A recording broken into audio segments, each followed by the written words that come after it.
Mpifaliandrano arabanantsika rehetra amin'ity androany ity a.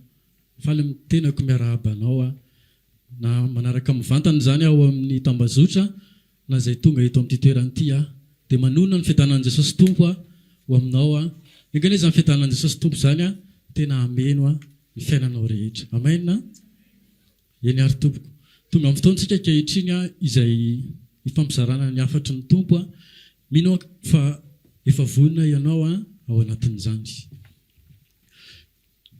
Dahorantsika hijery tenin'Andriamanitra ao amin'ny Ezekiela toko fa 4:30.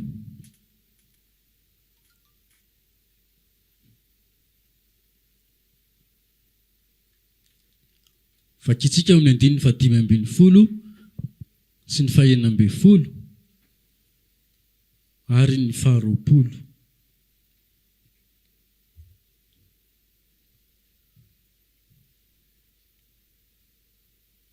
Rehefa hitantsika zany vakiko amin'ny anaran'i Jesosy Tompo.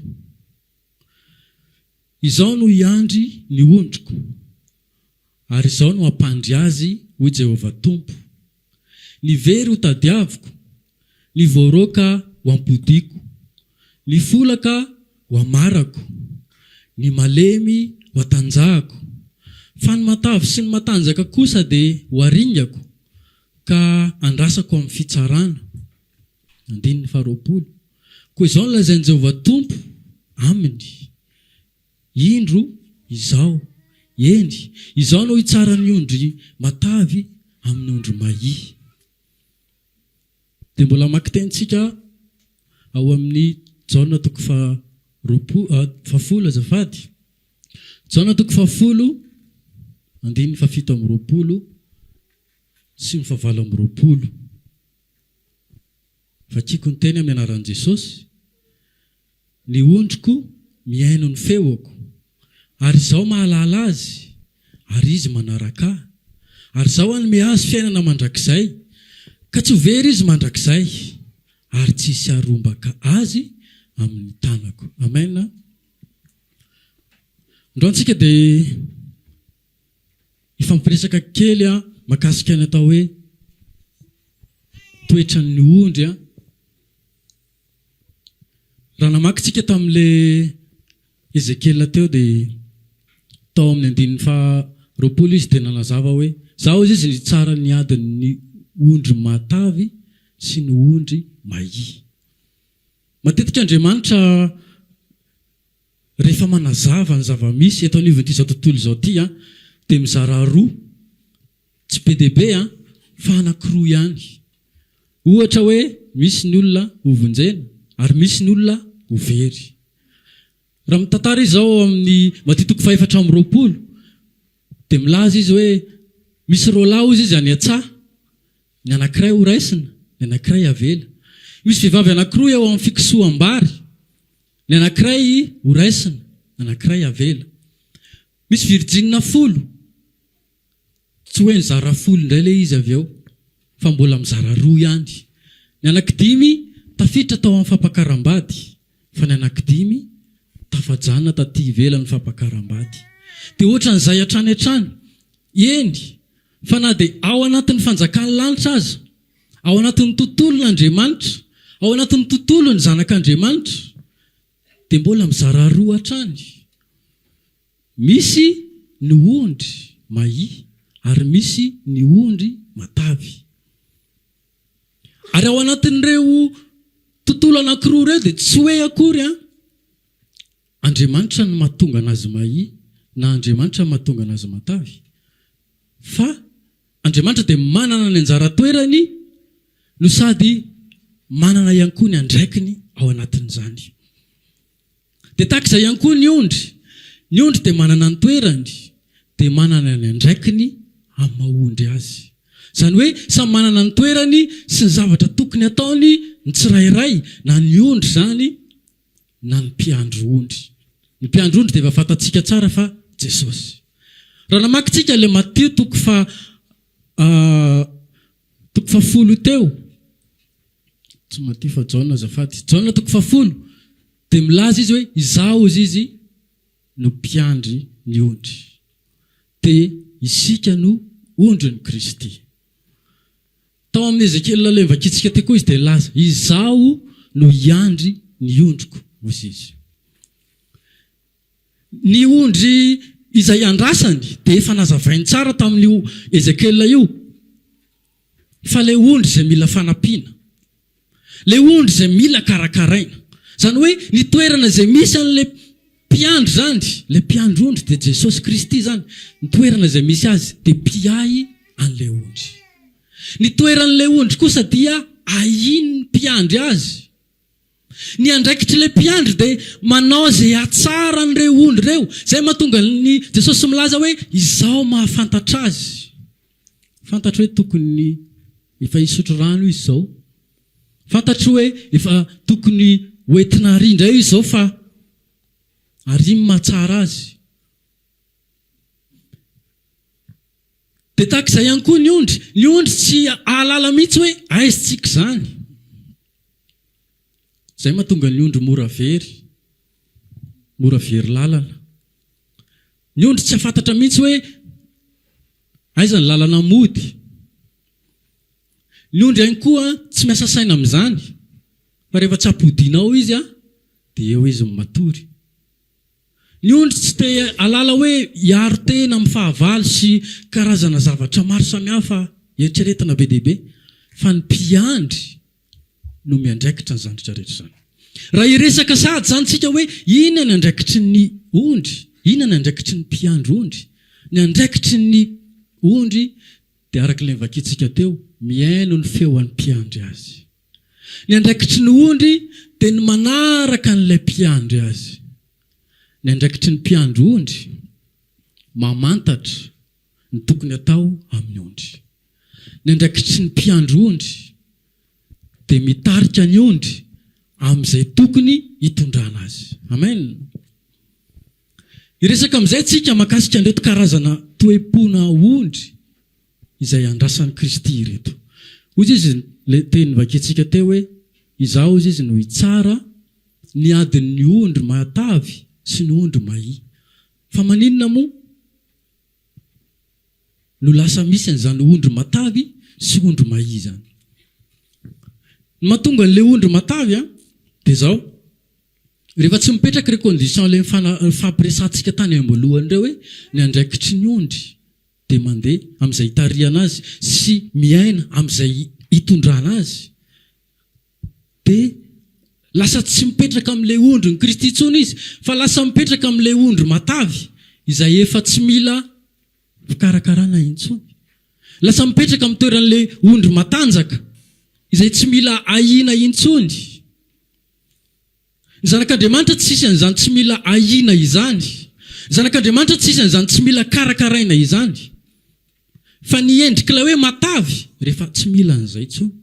Mety foana amin'ny fiainana na mivavaka na tsy mivavaka. Mety foana amin'ny fiainana na maheno ny tenin'Andriamanitra na tsy maheno. Mandeha tsara foana amin'ny fiainana na nisy fitarian'Andriamanitra na tsy nisy fitarian'Andriamanitra. Dia tsy misy eritreritra manenjika. Izay zavatra izay nefa mamaritra sady hoe ondry matavy. Fa ny ondry izay karakarain'i Kristy dia tsy ondry matavy. Hozy izy ny teny hoe ny ondry matavy sy ny matanjaka hozy izy dia ho aringana. Fa ny ondry mahi ireo ilay karakaraina. Hozy izy ny teny hoe ny folaka hamarana, ny very ho ampodiana, izay rehetrarehetra kelikely ihany atanjahana. Izany hoe Andriamanitra tena mipetraka eo amin'ilay toerany mpikarakara, mpiandry. Isika mila mipetraka eo amin'izay toerantsika izay foana. Jesosy dia milaza foana ombeny. Tsy ny finaritra hozy izy mila mpanao fanafody fa ny marary. Ary zaho hozy izy tsy tonga hiantso ny marina, fa zaho tonga hitady sy hamonjy ny very. Be dia be ny olona izay mamaritra ny tenany hoe za tsy very. Be dia be ny olona mamaritra hoe zahako tsy mila an'izany zavatra be dia be zany. Zako rehefa mavita zao dia zay ihany atao hoe mahery, zay ihany atao hoe matanjaka, zay ihany atao hoe tena izy.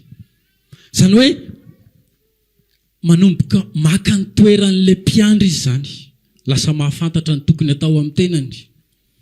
Le mpiandry ondry mitarika azy any amin'ny rano, endaonareo aloha misotro rano, dia izy milaza tsy rano mihitsy aloha zao no tedaviko, tsy mety amiko io rano io,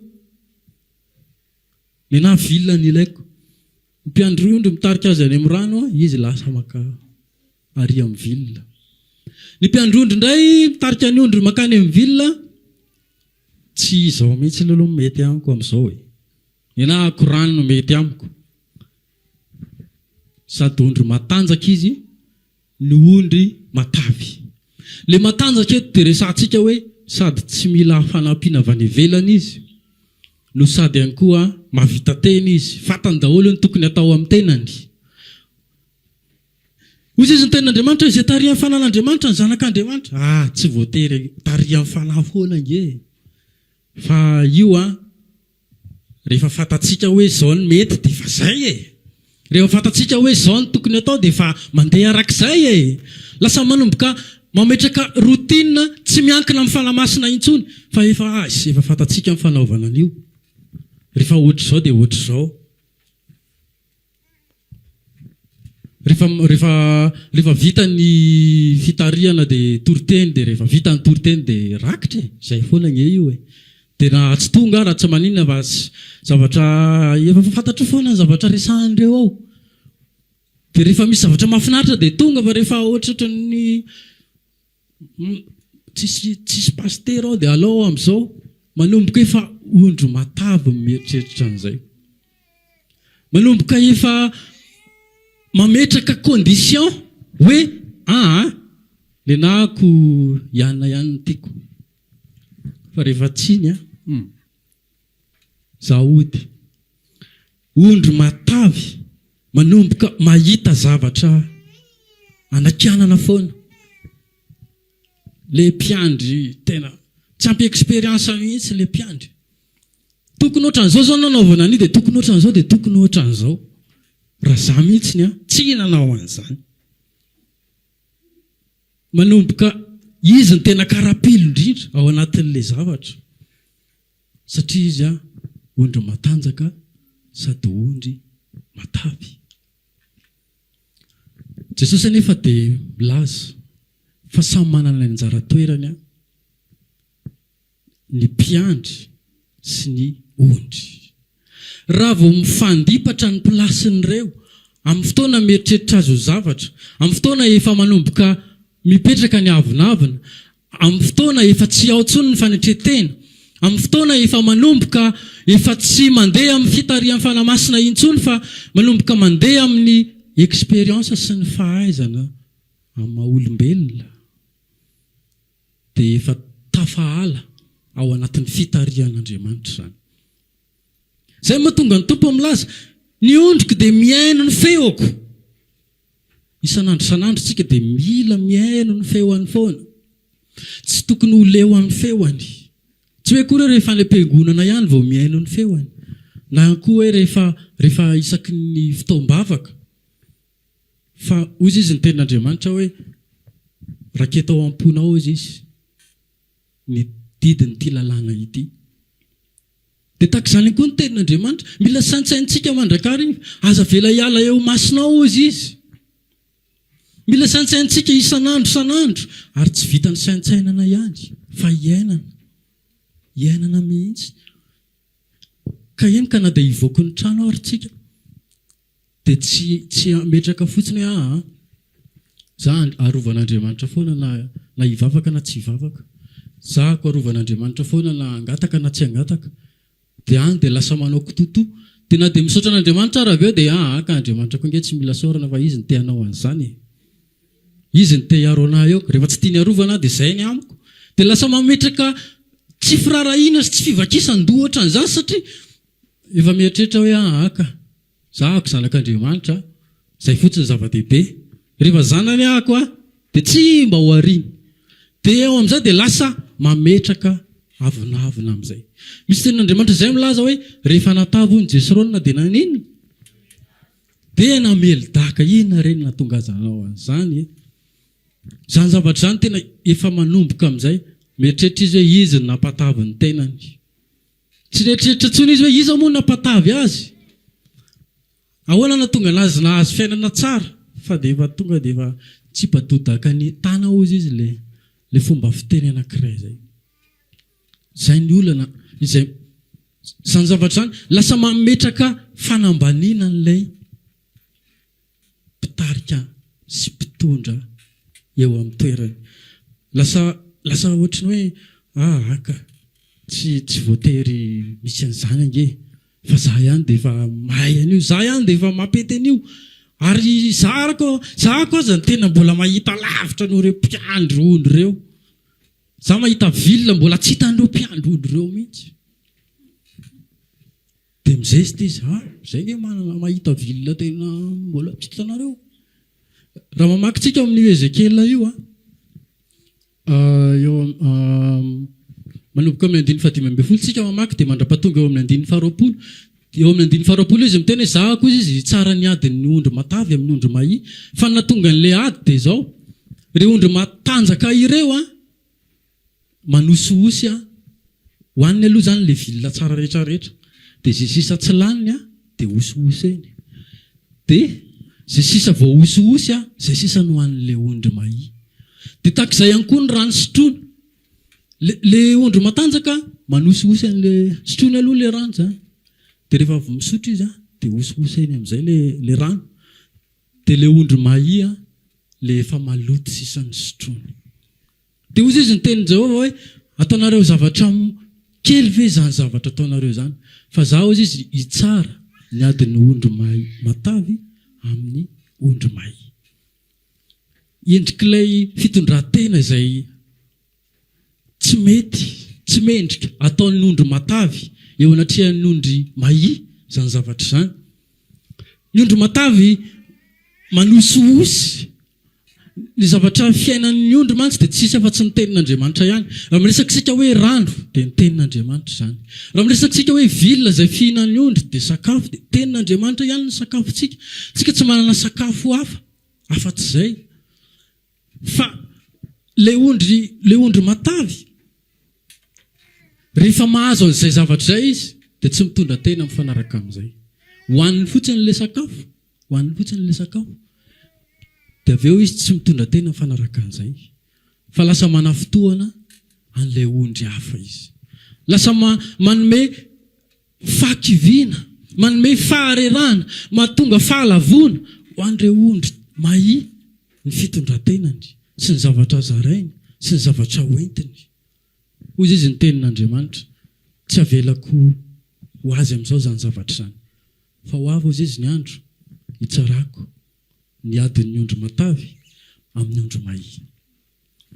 Ralasana bavy, isika dia tsy natao ho ondry matavy, tsy natao ho ondry matanjaka ka hoentintsika izany fahatavizana sy fahatanjahana izany anoherana ny fitondran'Andriamanitra sy haniombana ny hafa ary hitondrana tena mandratra ny hafa, na ihany koa anaovana zavatra mampalahelo an'Andriamanitra.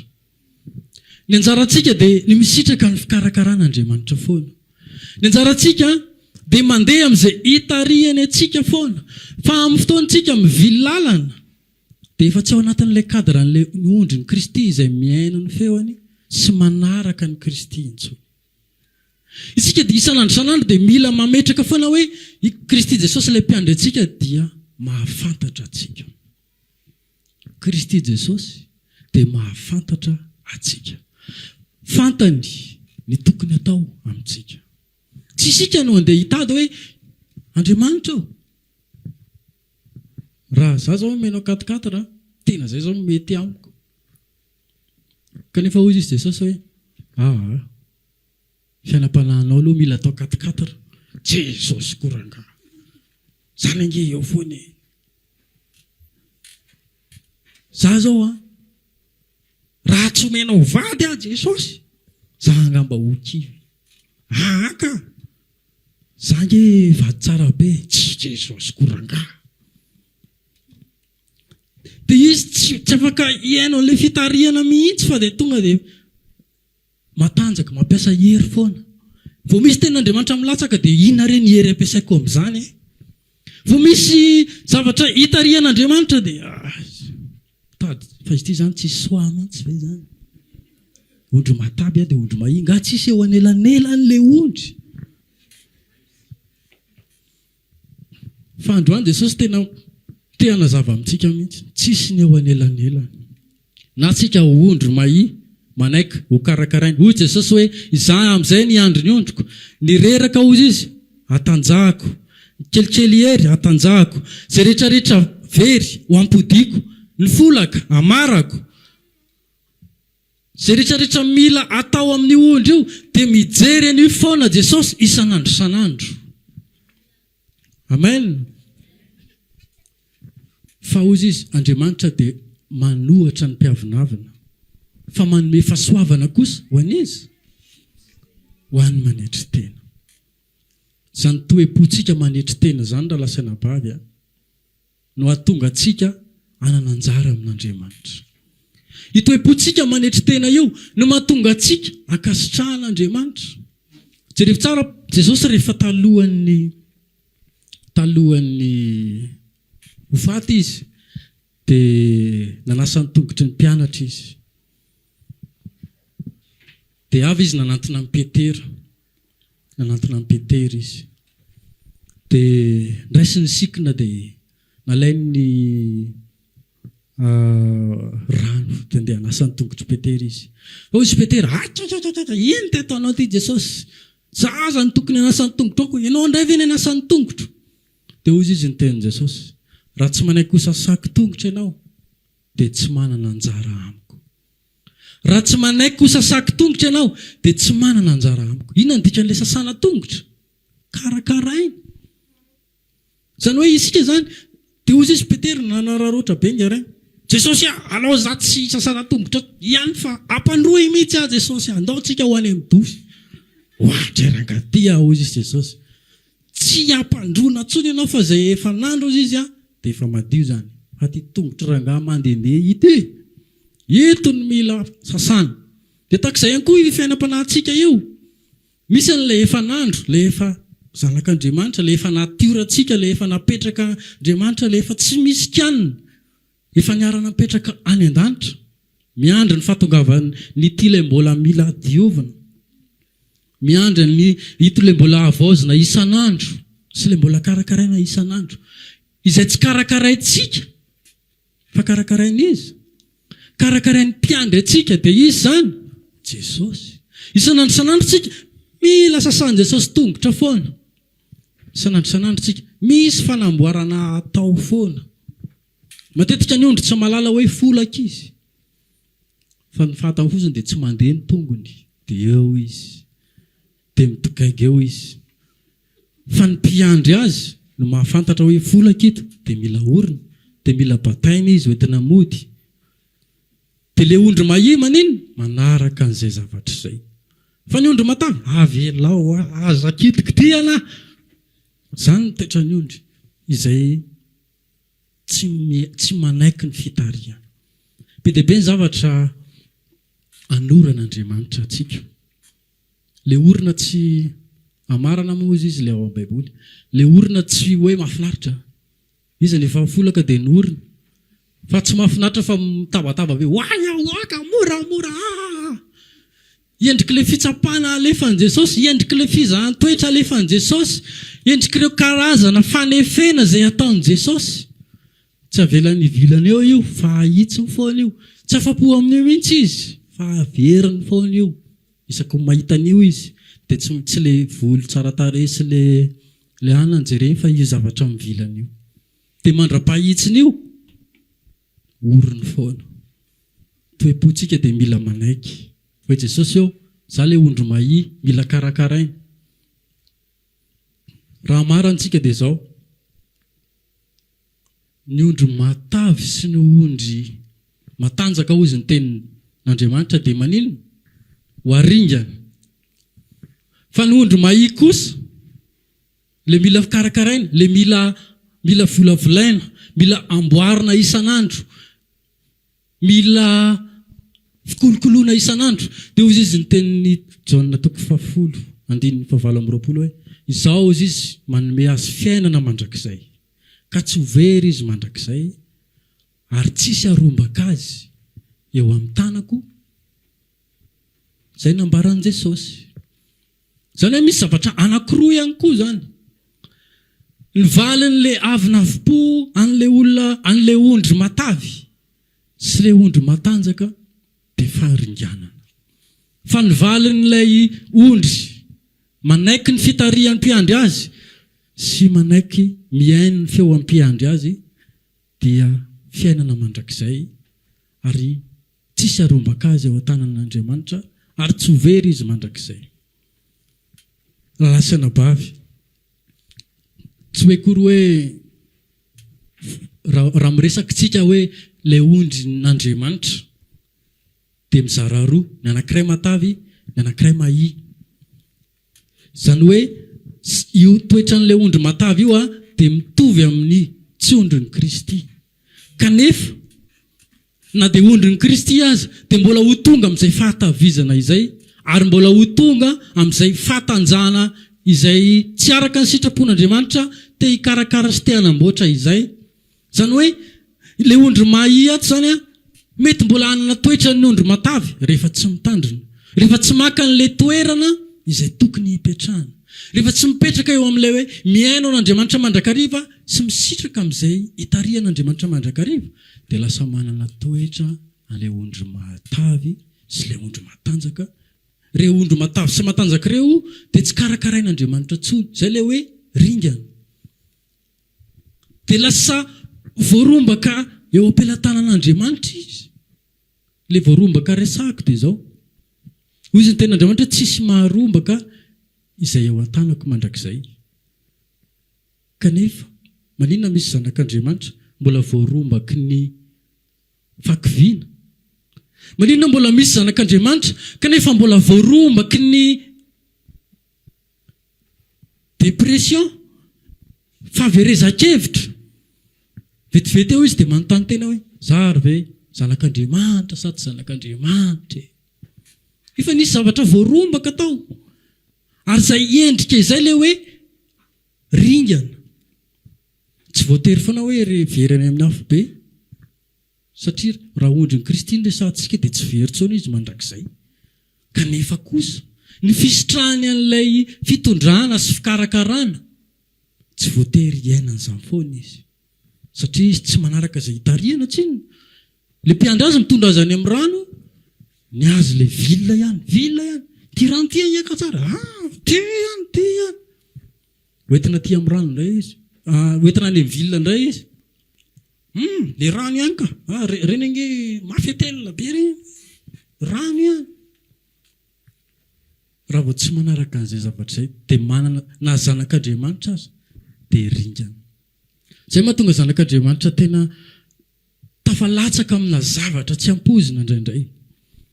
Raha mijeritsika n'izany ananasy safira zany, tsy hoe kory tsy zanak'Andriamanitra izy. Fa maninona izy ny ringana? Rehefa tsy ny fitarihan'ny fanamasina intsony no mitondra azy, fa ozy azy io izay anaovantsika azy. Io mety foana io rehefa manome dia izay, rehefa zao dia zao. Ny olona nanao dia tsika koa mila manao, fa ny antsika tsy atao ohatry ny olona fotsiny, mba ny anazy rehetrarehetra, fa ny antsika mody atao rehetrarehetra, fa misy aprimina ny sasany. Lasa manana décision hafahafa ohatran'izany rehefa tsy mipetraka ao anatin'ilay fitarihana sy rehefa tsy miaino an'izay hitondran'Andriamanitra. Andriamanitra dia te hanome antsika fiainana mandrakizay, tsy fiainana mandrakizay rehefa any an-danitra ihany, fa dia ny ety dia misitraka fiainana mandrakizay. Ino zany fiainana mandrakizay zany? Hoy izy ny ten'Andriamanitra, ny fanjakan'ny lanitra dia tsy amin'ny finanana na fisotroana, fa amin'inona? Fifaliana, fiadanana ary fahamarinana. Ireo zavatra ireo ny fiainana mandrakizay izay ivelomantsika. Rehefa mandeha ao anatin'ny fahamarinantsika dia iainantsika ny fitondran'Andriamanitra rehetra. Rehefa mandeha ao amin'ny fifaliana ao amin'ny fanamasinatsika dia izay tsika ny miaina ny fiadanan-danitra sy ny fifaliana ao amin'ny fanamasina. Izany ny tian'Andriamanitra andehanantsika. Ary izany lalana izany tsy hitan'ny ondry matavy sy ny ondry matanjaka izany. Satria tsy mety amin'ny sainy izany ary tsy fantany izany. Fa ny ondry mahia izay manaiky ho tariana, izay manaiky ho tantanan'Andriamanitra, izay ihany no hisitraka ny fiainana mandrakizay. Tsisy arombaka azy ao an-tanan'Andriamanitra ary izy dia ho feno fifaliana mandrakariva eo amin'ny fiarahana amin'i Jesosy. Satria ny hafatra izay fampizarantsika tamin'ity androany ity, no tsika hivavaka dia samy miresaka amin'ny Tompo arak'izay nankasiany anao anatin'izany. Dia aza misalasala miresaka aminao Jesosy eo, tena arovony toe-ponay, anananay toe-pony ondry, ondry izay manaiky ho tariana, miainanao mandrakariva, mitandrina ny teninao, makatoy izay lazainao, analavitra ny avinavina sy ny fiheveran-tena hoe efa mahay sy fiheveran-tena hoe efa ho zavatra, fa hiandry ny fitarianao ary hisitraka izay rehetra hitondrana. Raha maniry ary hivavaka aminay ianao dia tongava ary isaky ny alahady amin'ny 7 ora sasany, ny talata amin'ny 12 ora sasany, ny alarobia amin'ny 12 ora, eny Antsahamanitra 100 metatra ambanin'ny fijerena fety, trano Gribege amin'ny ankavian-dalana. Tongava soa tompoko.